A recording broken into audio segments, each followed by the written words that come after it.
Kidlat News Updates. Mga balita ngayon, hinihinalang mga rebelde sa Negros Occidental na kasagupan ng mga pulis sa Calatrava. Daga sa Sinigang, Baguio Buffet Restaurant posibleng maharap sa dagdag na kaso. Hiker sa Mount Calatungan, Bukidnon na 4 na araw nang nawawala, pinagtutulungang hanapin ng rescuers. Ako po si Cesar Soriano para ihatid ang nangungunang mga balita sa buong kapuluan. Ngayon, Nakasagupan ng mga pulis ng Regional Mobile Force Battalion, Negros Island Region, ang hinihinalang mga miyembro ng New People's Army o NPA sa Sitio Cabalagnan, Barangay Lalong, Calatrava, Negros Occidental nitong linggo ng hapon. Ayon sa Police Regional Office, NIR, nagbigay ng security assistance ang mga pulis para sa isang opisyal ng lokal na pamahalaan nang makasagupa ang armadong grupo. Agad na rumesponde ang Quick Response Team at ligtas na nailikas ang operating unit. Sa clearing operations, nabawi ang mga sirang bahagi ng isang 5.56 caliber rifle.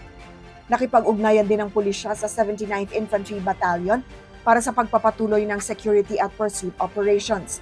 Wala namang naitalang sugatan o nasawi sa panig ng pamahalaan. Nagbabala si Mayor Benjamin Magalong na posibleng maharap sa dagdag na paglabag ang isang buffet restaurant sa Baguio City matapos mag-viral ang video ng umano'y dagang nakita sa order na sinigang ng isang customer noong June 13. Ayon sa alkalde, iimbestigahan din ng ulat na muling nagbukas ang establishmento nang walang kaukulang clearance mula sa city government. Binigyang diin niyang hindi maaaring basta magbalik operasyon ng mga negosyong isinara nang walang re-inspection at sertipikasyong ligtas at malinis na ang kanilang pasilidad.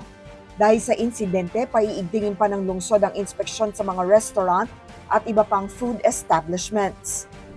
Patuloy ang search and rescue operations para kay Alcar J. Zamaila, 31 years old, na nawawala matapos sumama sa isang hiking activity sa Mount Calatungan sa Pangantukan, Bukidnon.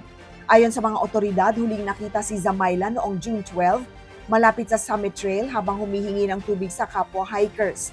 Mahigit 30 local guides, volunteer mountaineers, police at disaster responders ang tumutulong sa paghahanap sa hiker.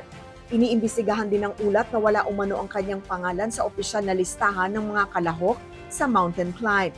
Samantala, nanawagan ng mga otoridad sa publiko na huwag magpakalat ng mga hindi beripikadong impormasyon at umasa lamang sa opisyal na updates upang hindi maapektuhan ang nagpapatuloy na search and rescue operations. Para sa Kidlat News Channel, ako si Rosalyn Sinchonco, nag-uulat. ako po si Cesar Soriano kasama nyo sa bawat pagputo ng balita.